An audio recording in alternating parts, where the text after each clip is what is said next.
That, my friends, is the western base of the Superstition Mountain Range.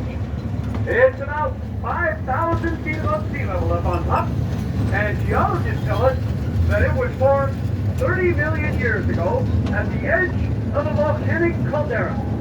Today, the entire mountain range is 250 square miles of centrally protected wilderness area.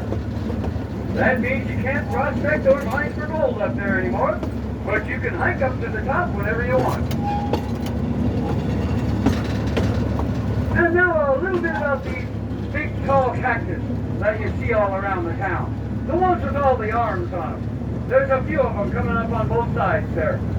Those are giant saguaro, and they live only here in the Sonoran Desert. They can get to be 250 years old, and they don't grow their first arm until they're about 75 years old. Coming up on the left side, these weird-looking cactus with all the green fruit hanging off them are called jumping cholla or chain fruit cholla. And if you look closely, you'll see bird nests up among the thorns on those cactus. Those are made by Arizona's state bird, the cactus wren. I'll never figure out how they do it, though, without stabbing themselves to death. Also on the left, after we get past these cars, up on that little hillside, you'll see some smaller cactus that look a little bit like Mickey Mouse ears.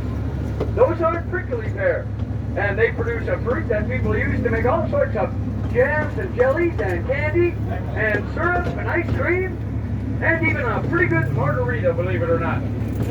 They make a nice frozen prickly pear lemonade over there at the coffee cantina too. On the right side, here we have a steel head frame from the early 1900s. They would use that steam-powered winch to haul that bucket full of gold ore up out of the mine shaft. Then they would dump the bucket down that chute to fill up the ore cars. Then they'd haul the ore cars off to a place called the stamp mill, where they would crush the ore and separate the rock from the gold. Yeah, you should see this.